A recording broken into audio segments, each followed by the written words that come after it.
Halo semuanya, perkenalkan nama saya Nimadidiah Paramita dengan NIM 230111201400098. Saya dari kelas Ilmu Pemulihan Ternak D dari kelompok 3 dengan asisten Kak Ardiansah. Untuk pembahasan kali ini ada 3 materi, yaitu mengenai nilai heritabilitas, korelasi genetik, dan repeatabilitas. Untuk topik yang pertama yaitu heritabilitas, di mana berdasarkan data yang telah dihitung diperoleh bahwa nilai heritabilitas pada bobot lahir yaitu sebesar 0,064 dan bobot sapi sebesar 0,3248, di mana kedua nilai heritabilitas tersebut termasuk ke dalam rentang nilai heritabilitas yang berkisar antara 0 sampai 1.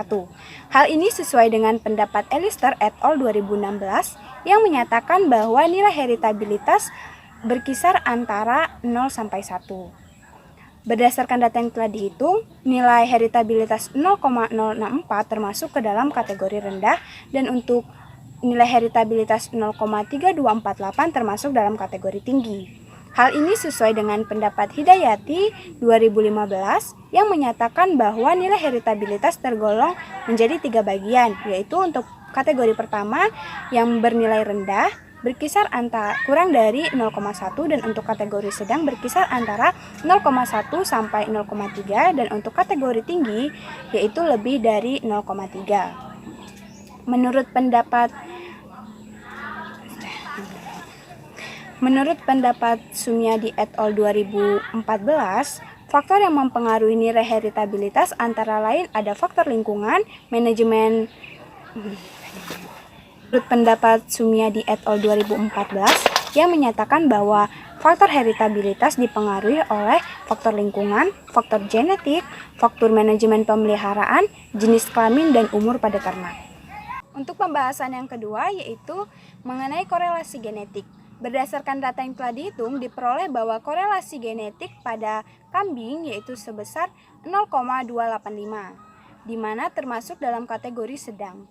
Hal ini sesuai dengan pendapat Putra et al. 2014 yang menyatakan bahwa korelasi genetik memiliki nilai rentang antara -1 sampai 1, di mana digolongkan menjadi 3 kategori. Untuk kategori rendah bernilai kurang dari 0,3, untuk kategori sedang bernilai 0,3 sampai 0,7, dan untuk kategori tinggi bernilai lebih dari 0,7. Menurut pendapat Rofifa 2020, faktor yang mempengaruhi korelasi genetik antara lain faktor lingkungan, genotip, dan fenotip. Untuk yang ketiga yaitu mengenai perhitungan repeatabilitas. Berdasarkan data yang telah dihitung, diperoleh bahwa nilai repeatabilitas antar kelas yaitu sebesar 0,074 atau 7,4%, yang artinya kemampuan kambing dalam mengulangi produksinya dalam bobot badan yang sama yaitu sebesar 7,4%.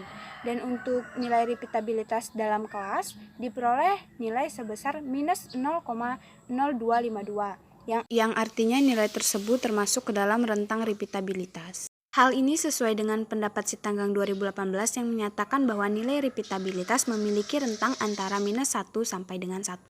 Di mana nilai repeatabilitas digolongkan menjadi 3 kategori. Untuk kategori pertama nilainya kurang dari 0,2, untuk kategori sedang bernilai antara 0,2 sampai 0,4, dan untuk kategori tinggi bernilai lebih dari 0,4.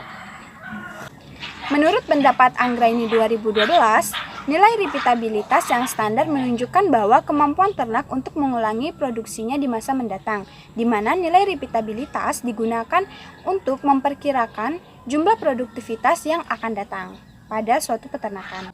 Berdasarkan hasil dan pembahasan yang telah dilakukan, dapat disimpulkan bahwa manfaat dan tujuan dari mempelajari ilmu pemulihan ternak yaitu mengetahui apa itu heritabilitas, korelasi genetik, dan repeatabilitas, serta bagaimana cara perhitungannya dan kegunaannya di dalam dunia peternakan. Berdasarkan perhitungan dari 30 data, diperoleh kesimpulan bahwa nilai repeatabilitas pada ternak untuk bobot lahir yaitu sebesar 0,064 dan bobot sapi sebesar 0,3248, dan untuk korelasi genetik sebesar 0,285, dan untuk nilai repeatabilitas yang antar kelas yaitu 0,074 atau 7,4%, dan untuk yang dalam kelas yaitu sebesar Sekian video yang dapat saya sampaikan, kurang lebihnya saya mohon maaf. Terima kasih, sampai jumpa.